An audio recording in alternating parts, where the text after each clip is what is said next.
And good morning. Welcome to another edition of the Real Estate Radio Hour, brought to you by Chris Rooney with the Realty House. Andy Prasky's in with RE/MAX Real Estate Properties. Morning, guys. Good morning. Morning, Danny. Nice to see you again this week. You went out for a little bite to eat before you got here? We did. We had a little breakfast. Does that cover dinner? Andy's falling asleep. Food coma, I think, might be the word of the phrase of the morning, I guess.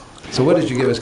Tell us, because those of us who are here real early in the morning are ready for like dinner right now. Yeah. Not lunch, but I mean the evening meal. What did you have? Can I ask you that?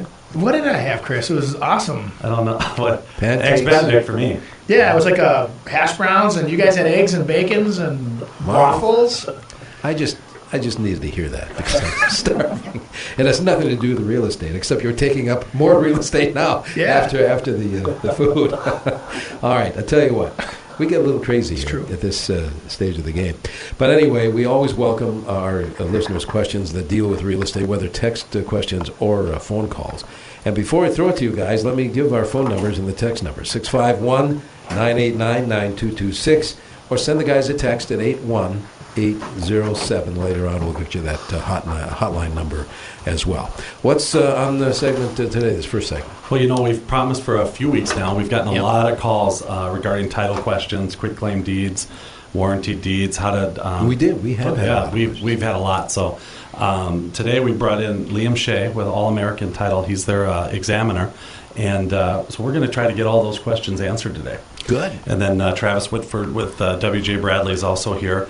We're going to kind of stay on that same theme and and talk about what gift equity is by buying a house. So if you want to be able to get it to the parents rather than quit claiming it, we've just got a bunch of different ways in which to be able to help people, transfer their property maybe through their kids. So we got some good experts in here besides you guys. We do. To answer the questions. So by all means, text or phone us. Chris? You bet. Andy? I know we want to start a little out with a market update. I know Andy did a little research in Forbes magazine. See, he reads those big magazines. Wow, he does. Yeah, he does. I read them out of my neighbor's garbage. Actually, I'm too cheap to buy it myself, but But anyways, so kind of some interesting facts, and they had the highest zip codes, right? Yeah, we had 3 of our local cities here that made the Forbes most expensive zip codes list, which I thought was pretty interesting. Out of the nation? Yeah, out of the 500. I mean, some of these, just to give you an idea, New York City had the area code 10065.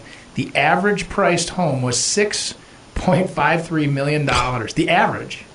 So then you come back to the Twin Cities, and I'm like, that doesn't apply to us. And you're like, is that Midtown Manhattan? Is that what that is? Yeah, if you pull up that list, it is. Gotta be. Yeah, it's right in the heart of the. Yeah, exactly. And so what we had here, the highest on the list was actually Edina over at 5542, which is kind of the country club district, if you will, over there. Yeah. They were ranked 299th. Averaging an $890,000 price range, which I was pretty impressed with. Wow. Yeah. Number 2 was Wayzata's 55391, came in at 773, and they averaged 780,000. And then the last one was where my brother hangs out a little bit, over in the Minneapolis at the 55403, which is kind of the Lowering Park, Kenwood area, ranked 488th, so they barely made the list, which came in at 543,000, which is just impressive numbers in today's economy. Boy, I guess. You're not kidding. And those are based off sales, median sales. So it's not like this is history from before. This is real numbers that are interacting and changing. So yeah, I had a chance to take a luxury home marketing course, and just it kind of gets you thinking about what those numbers, what the real numbers are. So I just kind of quickly looked up, and there's 42,000 sales in Minnesota so far this year, from January 1st till now. And of those 42,000 sales, 75% of them were under 200,000. Yeah. 75%? 32,000 of them were under 200. Yeah. Wow. 200 or lower. And I don't know, that just surprised me. It's a payment thing. I think you got a lot of the renters converting over because they can, secure a house payment that's almost half of what the rent payment that they're used to, and now they secure a tax write-off that they've never had. So there's a lot of people converting right now. Right. Yeah. So and it was only like the top 1% were over 800,000. So most of them must be in that number 299 you got there. Yeah. In a country club area, but it was just I wonder just where really Champlin kind of ranked on that list, because I'm from Champlin. I'm sure we were in the you're right probably there. 501. Yeah, you're right there. So, well, let's why don't we introduce Liam? Liam Shay with All American Title. We appreciate you coming in. Thanks, guys. Appreciate it. Yeah, absolutely. And we've had a lot of questions over the last few months. Actually, a long time. But why don't we just start out with a question that every time at closing that people get asked is joint tenancy or tenants in common? And what is the difference between those two, and why would someone want to do one or the other? Yeah, well, basically, anytime you have more than one person going into title, you want to consider, do you want to do joint tenancy, do you want to do tenancy in common? And essentially, basically what happens is if you do joint tenancy, you're able to have the two people go into title, and if one of those people dies, it's a simple transfer over using a certified copy of the death certificate and an affidavit, and you can just transfer the property over to the surviving joint tenant. With tenants in common, the two people are basically going into title to their portion of that property. So if one of them dies, it can't just automatically transfer over. It would stay within them and go into their estate. It needs to be probated.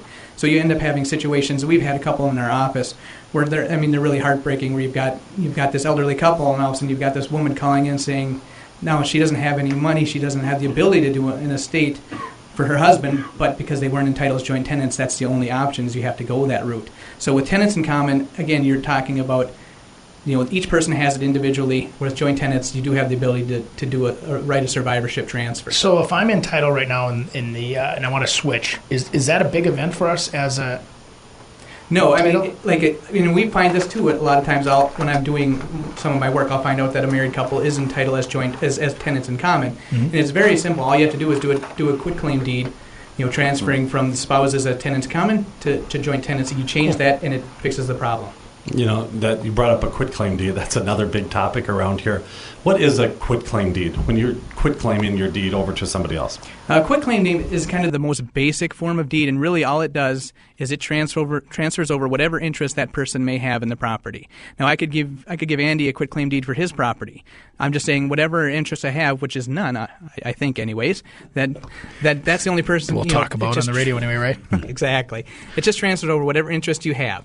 Whereas there are a couple other kinds of deeds. There's a warranty deed, and there's also a limited warranty deed. And I think we're seeing a lot of the limited warranty deeds, which is also known as a special warranty deed. We're seeing a lot of those with the bank transfers. And I think a lot of times the buyers are wondering, what exactly does that mean? And the reality is, what the warranty deed essentially is saying, the seller is saying that they will warrant that they have good title to it and that they have the ability to transfer that property over to the buyer.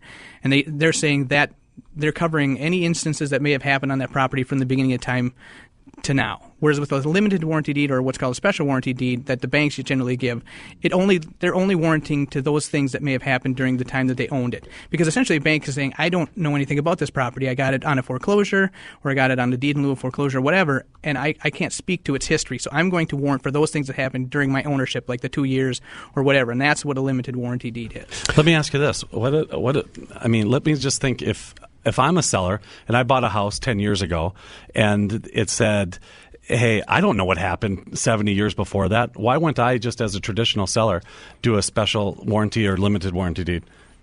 I think it's probably, it would be in your best interest as a seller to do that. I mean, if you were a seller, you'd want to try to limit your exposure as much as possible. So if you could get away with even doing a quitclaim deed, you would do it. But I think it's a matter of, you get it to the table and you get negotiating, the buyer's going to want as much protection as they can get, so they're going to want a full warranty deed. The seller's going to want to do the other end of things.